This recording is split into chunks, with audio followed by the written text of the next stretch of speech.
maximum 3 feet ना जे मुई जे राखि दिम ना 3 फीट मैक्सिमम सिटु साइड को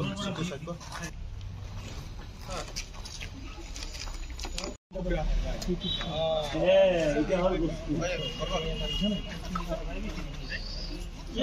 कलर हां फ्रंट वाला मन फ्रंट माने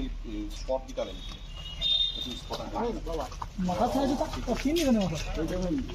चूल আছে নি চूल মাছ ওকে দুটা এইটাল মহাদেৱৰ ডাল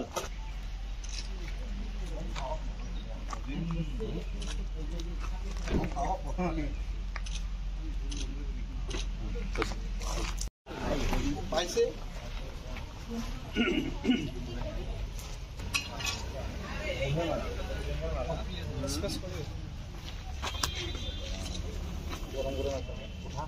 আলা ললম উঠা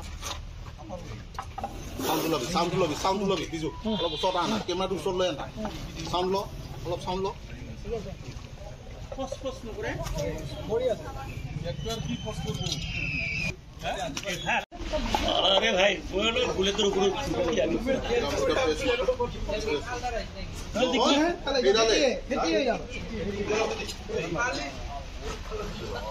कलर बेलेग बेलेग न হয়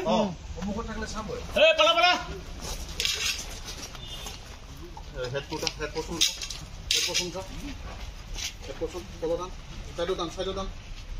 গ্ৰীনত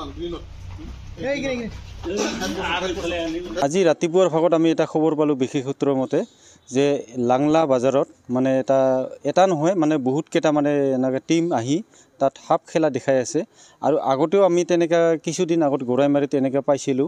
যে হাফ খেলা এতিয়াও আমাৰ অসমত মানে হাফ খেলাৰ প্ৰচলন মানে দেখাই মানুহৰ পৰা পইচা লুটি আছে গতিকে আমি প্ৰকৃতি প্ৰেমী হিচাপে খবৰ পাই লগালক আমি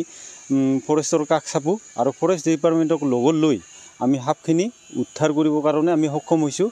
আৰু ইয়াতে আমি 5টা আমি ইতিমধ্যে আমি চিনাক্তকৰণ কৰিব পাৰিছোঁ 5টা ইণ্ডিয়ান কোব্ৰা হয় আৰু আপোনাৰ ৰেড স্নেক আছিল 3টা আৰু 2টা নামটো মই এতিয়ালৈকে গম পোৱা নাই আমি মানে সিনিয়ৰ মানুহ মানে হেৰি পঠাইছোঁ তেওঁলোকে এই ৰিজাল্টটো দিব অলপ পিছত আমাক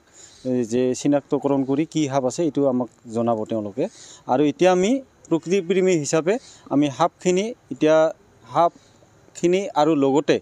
এই যে আপোনাৰ এই যিখিনি মানুহ হাফ খেলা দেখাইছিল তেওঁলোকক ফৰেষ্ট ডিপাৰ্টমেণ্টক আমি গোটাই দিলো আৰু একেলগে আমি অভিযানটো চলাইছিলো প্ৰকৃতি প্ৰেমী আৰু আপোনাৰ ফৰেষ্ট ডিপাৰ্টমেণ্ট এতিয়া ফৰেষ্টৰ হাতত গোটেইখিনি আহি গল এতিয়া তেওঁলোকে বিহিত ব্যৱস্থাটো তেওঁলোকে আইনমতে কি ব্যৱস্থা ল'ব লাগে কিমান জনক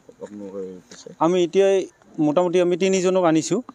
3 জন মেইন মানুহ 3 জন পাইছো আৰু নিশ্চয় মানে আমি অনুমান হৈছে আৰু তেওঁলোকৰ মানে হুংগি আছে এটো আমি গম পাইছো বটন কোড ৰাখিছে এতিয়া আমাৰ এই অভয়াপুৰী বন বিষয় কাৰ্যালয়তে আছে মোট কিমানটা হাফ মোট আপোনাৰ এই জিফালে হল এই ৰেড স্নেক আপোনাৰ 3টা তাৰ পিছত এই স্পেক্টিকেল কোব্ৰা আপোনাৰ 5টা আৰু 2টাটো মানে আমি চিনাক্ত কৰিব পৰা নাই এতিয়ালৈকে টোটাল 10টা হাফ পৰৱৰ্তী সময়ত হাফখিনি কি কৰা হ'ব পৰৱৰ্তী সময়ত হাফখিনিটো আমি কম সময়ৰ ভিতৰত আমি প্ৰকৃতি প্ৰেমী হিচাপে এটাই অনুৰোধ জনাও যে হাফখিনি অতি সোনকালে এৰি দিব লাগে তেওঁলোকৰ আইনী কাৰবাৰীখিনি কৰি অতি সোনকালে এৰি দিয়াৰ ব্যৱস্থা কৰিব লাগে কাৰণ তেওঁলোকে কষ্ট পাই আছে এটো অতি সোনকালে এৰি দিলে আমি নথৈ আনন্দিত হ'ম যিকোনো খবৰৰ বাবে যোগাযোগ কৰক